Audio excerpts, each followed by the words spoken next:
One, two, three. Ah! Escalator si nanay. Hi mga kabilas! Ang video na ito ay noong pagbakasyon ko pa sa Pilipinas. Alam niyo naman marami tayong ipon na video dahil hindi naman tayo makapag-edit doon. Unang-una, wala tayong internet connection. Pangalawa, napaka-busy talaga ng buhay natin doon. Anyway mga kabilas, dinala ko ang aking nanay dito sa SM. Siguro sa tagal-tagal ng panahon na hindi ako nakauwi. Baka matagal na rin na panahon na hindi siya nakapasok dito. Kasama ko ang aking kaibigan na galing sa Iloilo dahil sinundo siya namin sa port, so dumaan na kami sa SM dito. Alam niyo mga kabilas, tuwing umuwi ako or nagbabakasyon, ito lang talaga ang nagpapasaya sa akin dito. Yung mapasaya ko ang nanay ko. Alam ko naman na hindi talaga siya makapunta dito kapag walang kasama, so dinala ko siya dito para bilhan ko siya ng chinilas niya. Kasi yun ang lagi niyang sinasabi sa akin, wala na daw siyang bagong chinilas. So dinala ko siya sa SM mga kabilas para siya mismo makapili ng gusto niya. Aba malayo pa kami, natatanaw yan na talaga ang gusto niya. At wala nang patumpik-tumpik pa. Kinuha niya na talaga ang color gold na ito mga kabilas. Sa dinami-dami na nakadisplay ng mga sandal, ito na talaga hindi na siya namili pa ng iba. Pero inutusan ko siya mga kabilas na tumingin-tingin pa. Kaya umikot-ikot kami para naman sa ganon, baka mayroon pa siya ibang choices na gusto niya mga kabilas. Nasukat ko naman sa kanya ang color puti na ito. Ngunit ayaw niya dahil daw madudumihan lang doon sa uma. Kaya binalikan niya naman ang color gold na tsinelas mga kabilas. Kasi yun talaga ang natatanaw ng kanyang mga mata kahit nasa malayo pa siya. So yun na lang talaga ang pinili ko para sa kanya mga kabilas. Pero bago yan, tinanong niya kung magkano ba talaga. Nung sinabi ko ang presyo, ayaw niya na kasi ang mahal daw.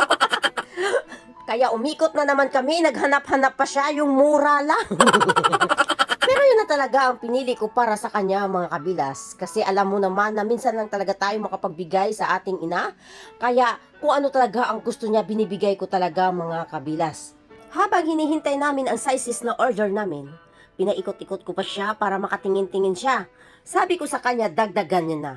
Pero ayaw niya na mga kabilas dahil tama na daw yung isa. Dahil hindi naman daw siya umaalis sa uma. Dumating na ang order naming sizes mga kabilas. Habang inaayos ng sales lady ang kanyang chinilas, aba pa-relax-relax naman ang aking ina sa kakahintay para masukat siya na. Alam kong happy din ito ang nanay ko mga kabilas. Dahil tuwing umuwi ako, ngayon lang din siya makapasyal at makabili ng gusto niya mga kabilas.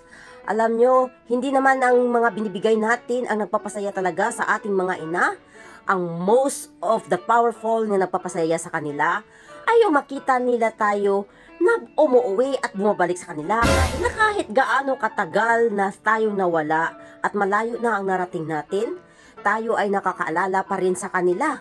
Alam nyo mga kabilas, mababaw lang naman ang kaligayahan ng isang ina ay yung maalala siya ng kanyang mga anak at madadalaw. So inikot-ikot ko pa siya mga kabilas, pinahanap ko pa siya ng gusto niya. Sinabi niya gusto niya daw ng wallet, kaya dinala ko naman siya sa mga wallet station. Hindi naman kasi mga kabilas ang magandang quality ang hinahanap niya, kundi hinahanap niya talaga ang pinakamura. Tuwing bukas niya ng wallet, nakikita niya ang presyo doon mga kabilas. Agad niya naman binabalik sa pwesto mga kabilas dahil napakamahal daw at hindi kaya ng bulsa. Ang sabi ko naman sa kanya, huwag mong tingnan ang presyo nanay. Dahil nandito ako, kayang-kaya ko bayaran kahit magkano para sa ganun kita kamahal, nay.